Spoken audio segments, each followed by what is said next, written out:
Exactly. Like, I disagree going to the grocery with my wife every single time. I'm not into it.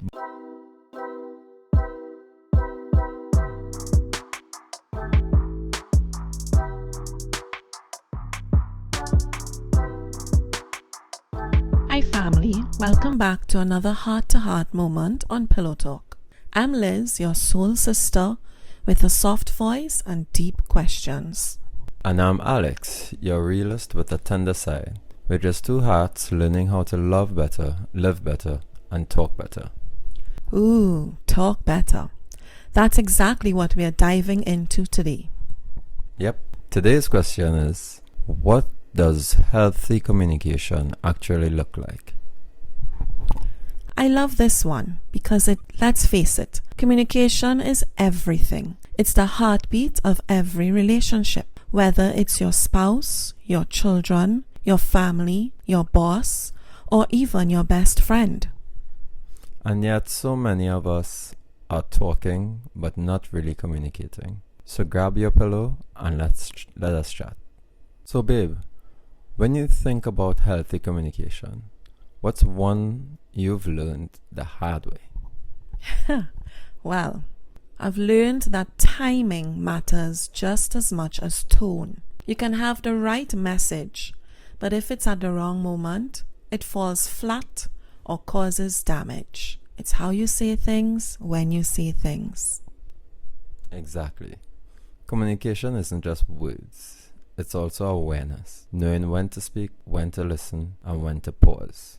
That's like knowing when exactly you could speak without hitting a trigger to someone. Examples like that. There is that saying, it's not what you say, it's how you said it. I think that is half true. I would also add, it's also when you said it and why you said it. Many times we speak out of emotion. We speak whatever comes to our mind first. And so therefore hurtful things are said. Things that we truly don't mean to our core is said. And so I guess this little addition that I like to add helps with that. It helps to curve that defensive reaction when communicating. That's deep. That shows real true communication, because when that communication is not happening, then there's just noise coming from one side, of one person saying noise and the other person saying noise. Both people don't understand each other, and that'll cause problems. So you have to have that true communication. And here's another one: intent. Healthy communication isn't about winning the conversation or trying to win the argument. It's about understanding each other. That's the most important. Oh, I think we need to say that again for the people at the back. It's not about winning, it's about understanding. Too often we listen, respond, but not understand. We're ready to be on the defense, but not on the compassion side. That is so true. I mean, think of relationships with someone you love. Whatever the issue is that you're discussing, we're not saying that the issue is not important. What we're trying to drive is how you talk to each other, when you say the things, why you say the things. Think back of our discussion yesterday where we said about leaving the shoes by the door. To the person doing it, it's a habit. It doesn't bother them as much as the other person. And so instead of quarreling about it all the time, which can eventually sound like a nag and turn love into resentment, you can dig deeper. Why is this bothering me? Come up with reasons why it's bothering you, and then go to your spouse and say, why do you constantly leave the shoes by the door? Help me understand. Bring understanding into your conversation. Exactly, that's right. And don't get silent. Silent becomes a new language, and that's dangerous. Because when people stop talking, resentment starts whispering. That's like you taking it in and you're constantly building it up. That is an issue. Over time, that builds up into resentment, builds up into anger, builds up into a much larger issue than where it was the first time. So be very wary of silence. And that's why we need to unlearn the way we've seen communication done while we were growing up. Oh yes. Many of us, we grew up seeing shouting, avoidance, sarcasm, stonewalling, and to all of us, we thought that was normal. And that occurs a lot. Seeing, let's say you have two parents that argue with each other all the time, you tend to end up in a relationship where you believe arguing all the time is an affection of love. But at the end of the day, that's just very unhealthy. And that is a problem there. Unhealthy communication where you think it's normal and you're not aware that that's not normal. That's what you think is normal. That's the danger there. So we'll give you a few examples of what our opinion are on healthy communication. Healthy communication is, number one, respecting differences. Even when you disagree with someone, respect them. Exactly. Like, I disagree going to the grocery with my wife every single time. I'm not into it. But at the end of the day, I respect it. Because learning what the reason is for her and the reason for me, I think I could do something better with my time. And on her side, she sees it as time being spent together. And that's very important to me, that we spend time with each other. And if that's how she feels, well then, I can respect that. Thank you for sharing that. Number two, being honest, not harsh. Yes. So there's a thin line there where you want to be honest on a situation, and your honesty can come out very, very harsh to your loved ones. And as soon as you release your honesty, they get very defensive or they get hurt. Your objective is to tell the honesty of the situation, and you have to choose your words carefully so that you be honest, stating what is going on without it coming out as a harsh banter or something that they may hear and see that you're going against them. You're being honest on your side. That's important. Before I move to number three, I just want to add to what you just said. Going back to one of our previous episodes where we spoke about point of view. The way you view things will also help how you receive it. So when one spouse or one half of the relationship is being brutally honest, if you go into this communication, first of all, with the knowledge of, we are going to talk about what this problem is, so let me not get defensive. Let me not respond based on my emotion. I'm expecting the person to say things because we've both agreed that we are going to be honest with each other. And I've found, because I'm a very emotional person and my husband is the opposite, he's very logical. But we both taught each other those two skills. I taught him emotion, he taught me logic. And so there must be a balance. So once I've accepted, I'm going to hear things that I might disagree with it, or I might not understand it at the moment, but I'm not going to let a reaction occur. Once you make your mind up about that, then receiving the honesty may not feel harsh. So I'm not giving a plaster to the person being honest and being honest in a rough way. I'm not giving a plaster to that, no. But I am saying it takes two hands to clap. So if you're expecting someone to be honest with you, you have to also respect that and let them expect you to be willing to listen and take it. I hope that came across the way I intended it. Number three, listen to the emotion behind the words. I guess when I jumped ahead before I even said it. So I'll go straight to number four. Expressing needs instead of accusations. So when you have a need, and a need is something in the relationship to stay in the relationship, simple things, that is something that makes you grounded in the relationship, you need to express it instead of an accusation towards the person. It's not that they are not doing it and that is a problem. Instead, you're saying why you need it and what you see from this action, what you get, the love language that talks back to you with it, instead of stating You're never doing it. You state that I want this because, I need this because, and this is something that a lot of people don't communicate in their relationship. Before I move to number 5, can we use an example for that? Because that's a very powerful step in our communication growth. An example, maybe we can even go back to the example you used before with going to the grocery. So how I'm understanding it is you, and I know most men, sorry to stereotype, but I know most men don't like the idea of when the wife or the girlfriend say, can we please go to the grocery, but for women, just being in your presence, being around you, it's a beautiful thing for us because most women love quality time. And that's a sense of quality time. Guys may not see it that way, but for us ladies, it is a form of quality time. And so maybe we could use that example to explain that point a little more. Right, exactly.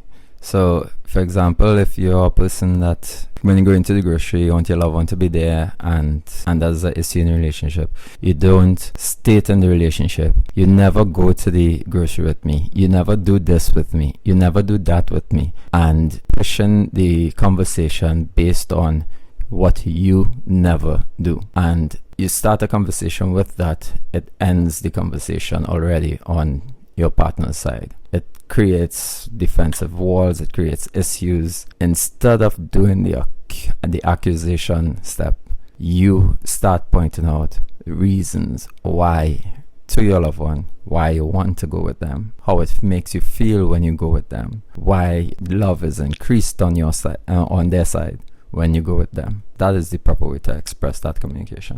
I agree. Number 5, staying calm even when it gets uncomfortable. And we can have a lot of heated conversations. So trying to stay calm even when a statement is uncomfortable is a huge step. And I will tie that back to step 3, where you listen to the emotion behind the words. So contain your emotions, have your perspective beforehand. Make up your mind that I'm not going into this conversation to fight. We want to have a healthy conversation, so we need to listen to each other. Even if it's uncomfortable, even if it seems harsh, my goal is to listen. My goal is to communicate clearly in a way that the other person understands. And I'll add to that, clarifying instead of assuming. Ask, can you explain what is meant by that? You have to be able to understand the next side of the person. Once you understand what they're trying to say, if there's any confusion whatsoever, then fights may happen, because so many fights start from a misunderstanding that could have been solved easily with one simple question. Exactly. And another bit of insight is communication is not just verbal. It's also body language. Oh boy. Eye contact, touching, and presence. You see that body language? We can finally say, okay, I'm going to sit down and listen to what you have to say, but my arms are folded, or my phone is out, or my eyes are looking at something behind the person. Then you're really not listening. You really did not make up your mind for us to have a resolve. You're still in your angry, defensive mode. Healthy communication need to break down that wall before it can occur. Exactly. And body language communicates so much non-verbal. So just that body language of hugging or kissing or showing some form of affection to the other person is so necessary for that love to stay in that relationship. So keep in mind how powerful body language is. And sometimes you're not saying a word, but just your silence, it's shouting something. You're so not communicating with words, and your body is shouting back at your partner. That is dangerous. It is so true. So healthy communication is a balance of truth and grace, honesty and empathy. Communicate honestly with your partner. Go into the conversation and try it on small matters first before you do it on a huge problem that you're facing. Try it with someone you're not that angry with. Try it with them first, and then jump in with the one thing that is really the biggest monster in the relationship. And I promise you, when you enter with that healthy frame of mind, you will see the resolve that you've been looking for all this time. And you'll eventually say, why didn't I do this before? Why did it take me so long to get over this hurdle? And even though that's a question we all ask ourselves, I've recently learned that everything has its time and every lesson is learned when it's supposed to. So even though after and trust me, you will get this feeling when you're finished with the problem and you've seen the beautiful sunshine after that problem, you're going to say, why did I let this tiny thing take up so much of my life? But you needed to go through the process. So don't get mad at the process either. You're not doing anything wrong. You are loved. You are a child of God. You're just learning this step. Some people learn it quickly. Some people take a little while. Everybody's brain is different and we all learn at different pace. Nothing is wrong with you. Absolutely nothing. You know, Jesus told a parable that connects us perfectly. The wise and the foolish builders. Yes. He said the wise man built his house on a rock, and the foolish man built his own in sand. When the storms came, the one on the rock stood firm, but the one on the sand fell apart. Matthew chapter 7, verse 24 to 27. And that's communication right there. If your relationship is built on poor communication, lies, defensiveness, silence, it's like building on sand. It won't last when life gets rough. But when you build on truth, love, and understanding, that's the rock. Healthy communication builds a foundation strong enough to handle disagreements, disappointments, and stress. Nobody said that once you've actually got your happy ever after, that life stops. Life does not stop after the wedding day. Life does not stop after the I do. Life does not stop after the person said, yes, I'll be your girlfriend, or yes, I'll be your boyfriend. Life does not stop. It continues. So you have to continuously work on the truth, work on the love, work on the understanding. So every time you choose to listen before reacting, to speak truth in love, we're laying one brick after another on that rock of foundation. I love that. Healthy communication isn't about perfection. It's about commitment to keep building. You know, that makes me think of another moment in scripture, one that really shows what healthy communication looks like in action. Oh, which one?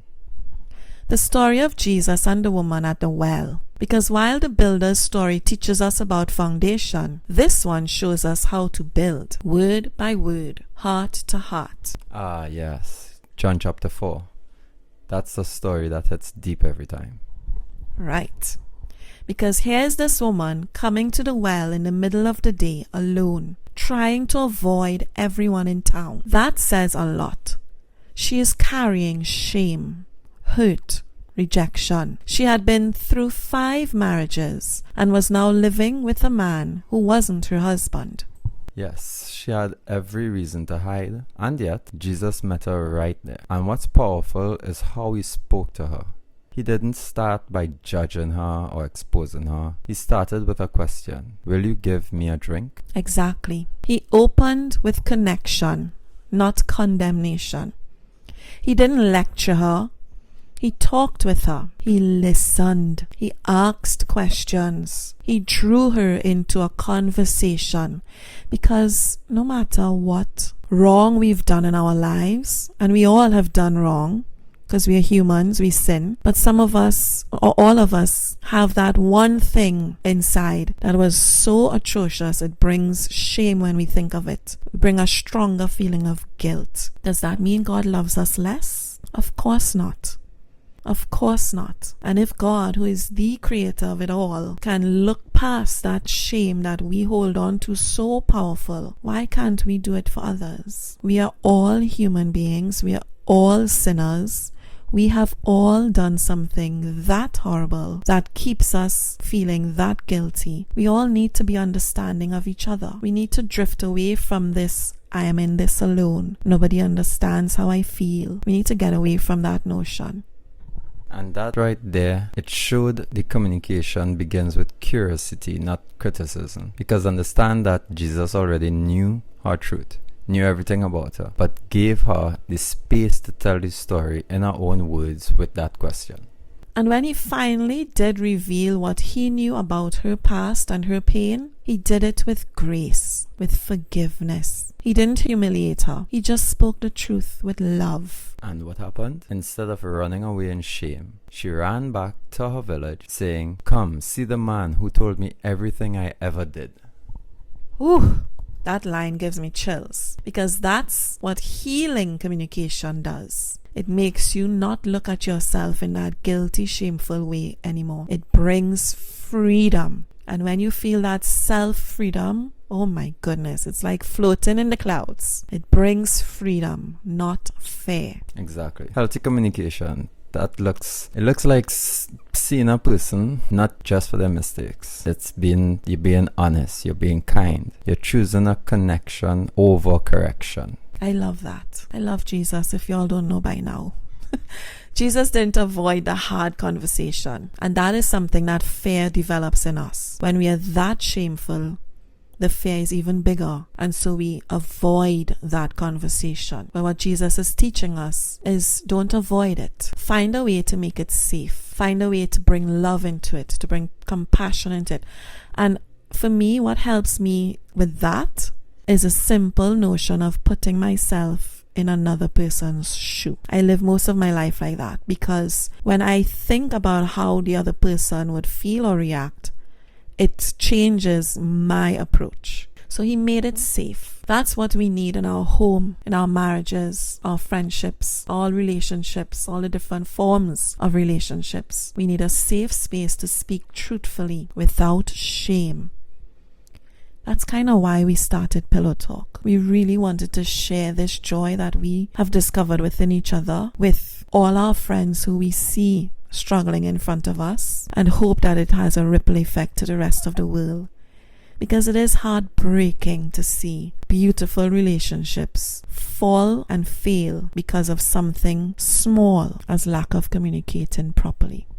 And that hurt, that is how that heart would heal. You see, when you feel seen and not silenced, heard, you don't feel that humiliation. That story reminds us that every conversation is a chance to build a bridge or a wall. Jesus built a bridge that day with words soaked in truth, grace, and forgiveness. And I promise you, once you forgive someone of that big mountain of problem that you're facing, you forgive yourself as well. It's like a chain reaction. Once you forgive, you're also forgiving yourself. You feel so much lighter. You feel so much freedom. And that freedom cannot be explained. You just have to experience it. And my prayer is that all of you listening will experience that freedom, because it is amazing. It is awesome. Let's break down some practical tools that can help strengthen how you communicate. Because again, on this channel, we like to help. Okay? So we have a few here. We have about 7 tools that we can share with you. And I hope some of these you are already doing, because you are amazing. Number 1, practice active listening. Put your phone down. Look the person in the eye. Repeat what they said in your own words to make sure that you understood what they are trying to communicate. My husband does that all the time. He always say whatever I've just announced, he says it back in his own words, and he'll go, so let me make sure I understand. And then he would say what I just said, but with his own words. And then that assured me that he is listening. And so, okay, I started to feel a little more safe, a little safer. And feeling safe is a hard task for us to climb. It's a steep mountain. So when anybody could knock pieces of that off, that's a beautiful person to be with. Second tool would be don't bottle things up. The silent treatment isn't peace, it's avoidance. When you get silent and you just avoiding the issue at hand. It's unspoken emotions that turn into a wall, and the higher that wall becomes, the more difficult it gets to speak, because that wall provides resentment, avoidance, anger, and it could reach to a point where you don't want to communicate anymore, you just want to end everything. So don't bottle things up. And I know many of us do that because we feel like, and I've lived through this, you feel like, but how many times am I going to say the same thing again? How many times am I going to tell you that this is hurting me? You clearly are not listening to me. And so you know what? I'm not going to say it anymore. But by you doing that, you're not even helping the situation. Instead of the how many times am I going to have to tell you this, you have to now say to yourself, because like I said before, we have to have a conversation with ourselves first to have the proper frame of mind before we enter the conversation. So to myself, I would say, okay, how else can I say this that he might understand? And then I now put myself in his shoes. So it's a lot of method acting we'll have to be doing. The next step number 3, use empathy as your filter. Before you speak, ask, how do I feel if someone said that to me? Well, that's what I just said. So I'm glad, you see, my trend of thought is on the right path. Another tool is to stay humble. Admit when you're wrong or when you misunderstand something. I think there's no shame in that. It's a conversation you all are having. Admit if you're wrong. Admit if you misunderstood something. Because pride destroys any form of dialogue. It's destroyed immediately. So take that time to realize to yourself that you're wrong, or take that time to realize that you misunderstood exactly what was being said to you, and that created the issue. So admit it, communicate it, don't hold it in, don't use your pride as a wall to destroy the conversation. I agree, because like I said, it's two different people trying to have a relationship. So there will be misunderstanding, there will be mistakes. But one side, my husband said, admitting that you're wrong. I want to speak to the flip side of that. The person receiving that statement, you have to be an adult, please. We are not 12 years old. You have to be an adult. You have to receive it without reproach. Don't say, aha, you see, I told you that. No. That serves and helps no one. It doesn't. So just be the adult as well and say, well, thank you very much for telling me that you were wrong. And now let's see how we can fix this. Which leads us to step 5. Setting boundaries around conflict. Decide together. When we sit down to have a conversation, we are going to lock the door because we want no one to disturb us. I want to give all my attention to you. You give all your attention to me. And that's a rule we taught our daughter. Because in our household, nobody locks doors. I mean, you can close the door, but it's not locked. That's a rule. However, if she turns our door handle and it is locked, she knows instantly mommy and daddy is having a serious conversation. And so she will not be knocking on the door or trying to constantly open it. So establish boundaries, not just with you and your person, but with whoever lives in your home with you. Listen, when we go into this room, if the door is locked, know that we are trying to have a conversation. Please don't disturb. Setting the boundaries. You can also say to each other, once we come into this room, this is a safe zone. We will not be yelling. We will not be calling each other's names. We will not be swearing or cursing each other. There will be no walking off in the middle of a conversation. Set some boundaries, because at the end of the day, we both want the same outcome. We both want to get over this hurdle and move on with our beautiful life. So create safety for honest talking. That is a very important point. Setting that same boundaries includes what my wife just said before with don't reapproach every conversation. Make the decision that you all are going to speak to each other and not lash back at each other. Make that decision together. Set those boundaries. Which moves on to our next point, which is learning your communication styles. Everyone is different. Some people are talkers, some people need time to process. You need to respect the differences. Understand how each party communicates and learn from it and choose how you're going to communicate. If it's discussion time, it's discussion time. If it's need time to process before discussing, then allocate that time or give that time. Make sure you learn your different communication styles. I want to add to that as well, because I am such an emotional person, and because in my youth I used to bottle everything up. I did not know one step in communication until I met my husband. And so what worked for me in the beginning was writing. Before we even sat down together to talk to each other face to face, I would write him a long text message or a long email, because that's how I felt comfortable and safe expressing. And so he did not brush it aside. He did not say, oh gosh, look at this long thing, I'm not even reading it. No, he respected, this is what she needs now, I'm going to give her that. And now look at us. I never thought we would be teaching others how to communicate. Me. Teaching others how to communicate. I thank you so much, Lord, and my beautiful husband, Alex. And point number 7, or tool number 7, speak the truth, but always with a little grace, always with a little heart. And I'll give you a little insight on how I help, because I'm also a very blunt person. So again, back to the method acting. If I know I'm going to say something harsh, I'm going to say something because it's the truth and because I only know how to speak bluntly, I'm now going to envision that I'm speaking to a fragile person. So I'm speaking to my daughter, or I'm speaking to a younger child, so I need to be gentle, use nicer words. That's what I do when I want to get my point across. I do that, and that's what my grace is, and how I communicate gracefully. Honesty without love can wound someone, can wound any relationship. Love without honesty can deceive. So you need a balance of both. And I like to sprinkle some forgiveness in there. There's a quote from one of my favorite books by Stephen Covey. That is The 7 Habits of Highly Effective People. That says, most people do not listen with the intent to understand. They listen with the intent to reply.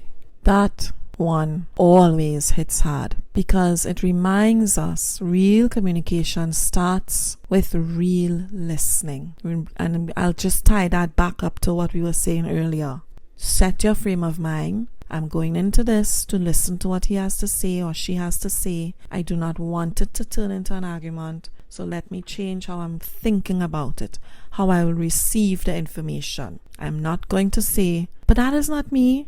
That is not what I am about. No, that's not my frame of mind I'm going in with. I'm going in to listen, to understand your point of view so that I can now tell you my point of view.